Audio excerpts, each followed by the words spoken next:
ಸೌದತ್ತಿ ಪಟ್ಟಣದಲ್ಲಿ ಗ್ರಾಮದೇವಿ ಜಾತ್ರೆಯ ಪೂರ್ವಭಾವಿ ಸಭೆಯನ್ನ ಮಾಮನಿ ಕಲ್ಯಾಣ ಮಂಟಪದಲ್ಲಿ ಊರಿನ ಪ್ರಮುಖರು ಹಾಗೂ ಹಿರಿಯರನ್ನ ಕರೆಯಲಾಗಿತ್ತು. ಸೌದತ್ತಿಯಲ್ಲಿ 1981ರಲ್ಲಿ ಅಂದರೆ ಸುಮಾರು 45 ವರ್ಷಗಳ ಹಿಂದೆ ಜಾತ್ರೆ ನಡೆದಿತ್ತು.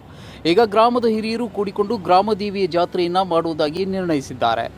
2026 ಯುಗಾದಿ ಎಂದು ಜಾತ್ರೆ ನಿಮಿತ್ತವಾಗಿ ಕಾಯಿ ಕಟ್ಟುವುದು ನಿರ್ಣಯ ಮಾಡಲಾಗಿದೆ. ಸಭೆಯಲ್ಲಿ ಪ್ರಮುಖರಾದ ವಿರೂಪಾಕ್ಷ ಮಾಮನಿ, ಡಾಕ್ಟರ್ NC ಬೆಂಡಿಗೇರಿ, ಬೀಳಗಿ ನೀಲಪ್ಪ ಅಣ್ಣಿಗೇರಿ, ಬಸವರಾಜ್ ಪುಟ್ಟಿ BV, ನರಗುಂದ ಕುಲಕರ್ಣಿ, ಬಸವರಾಜ್ ಅತ್ತಿಗೇರಿ, ಮಲ್ಲಿಕಾರ್ಜುನ ಉಪ್ಪಿನ್, ಮಲ್ಲಿಕಾರ್ಜುನ ಮುತುಗೊಂಡ, ಪುಂಡಲಿಕ್, ಬಾಳೋಜಿ, ಧರ್ಮರಾಜ್, ಗಿರಿಜಣ್ಣವರ್, ಗಾಜಿ ವಕೀಲರು ಹಾಗೂ ಎಲ್ಲ ಓಣಿಯ ಪ್ರಮುಖರು ಹಾಗೂ ಊರಿನ ಪ್ರಮುಖರು ಭಾಗವಹಿಸಿದ್ದರು.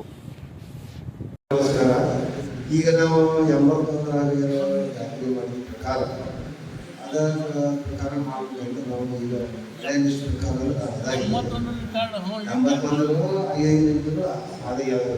2009 ನೋಡ 81 ಪ್ರಕಾರ ಮಾಡಿದ್ದೇವೆ. ಅದನ್ನೇ ಬೆಳೆದ್ರು ಆ ಪ್ರಕಾರ ಜಗ ಎಲ್ಲಿ ನೋಡೋದು ಅಲ್ಲೇ ಮಾಡೋದು, ಏನು ಚೇಂಜ್ ಆಗ್ತಾ ಇಲ್ಲ. ಈಗ ಏನು ಒಂದು ಮನೆ ಮಾಡಿದ್ರೆ 4 ಮನೆ ಆಗಿದೆ.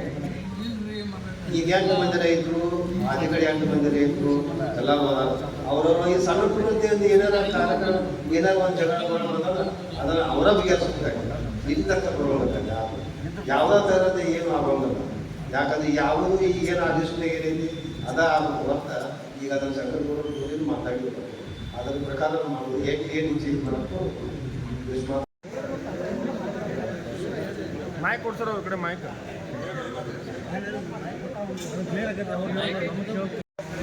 ದೇವಿ ಜಾತ್ರೆ ಪೂರ್ವಭಾವಿ ಸಭೆಯಲ್ಲಿ ಕೂಡಿದಂಥ ಎಲ್ಲ ಗಣ್ಯಮಾನ್ಯರೇ, ಹಿರಿಯರೇ, ರೈತ ಬಾಂಧವರೇ, ಏನು 1909ರಾಗ ಏನೊಂದು ಜಾತ್ರೆ ಆಗಿತ್ತು, ಅದು ಕಾನೂನುಬದ್ಧವಾಗಿ ಕೆಲವೊಂದು ವಿಷಯ ಬಗ್ಗೆ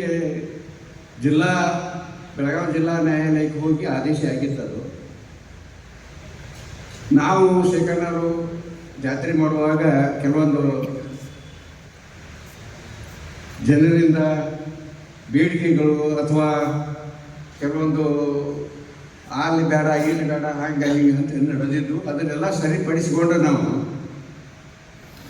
ಏನು ಒಂದು ಆದೇಶ ಇತ್ತು, ಒಂದು 10 ಜನ ಮಂದಿ ಒಂದು ಇದರ ಸಲುವಾಗಿ ಅವರು ಕೋರ್ಟ್ಗೆ ಹೋಯಿದ್ರು. ನಮಗೆ ಬಾಬತ್ತು ನಮಗೆ ಬರಬೇಕಾದದ್ದು ಅಂತ ಹಿರೇಕೆಂಚಮ್ಮನವರು ಯಾರೋ ಒಬ್ಬರು ಹೋಗಿದ್ರು. ಅದಕ್ಕೆ ಅದು ಇತ್ಯರ್ಥ ಆಗಿತ್ತು. ಆ ಪ್ರಕಾರ ಅದರಾಗ ಆದೇಶನೂ ಆಗೈತಿ, ಈ ಥರ ಮಾಡಬೇಕು ಜಾತ್ರೆ, ಹಿಂಗೆ ಮಾಡಬೇಕು ಅನ್ನುವಂಥ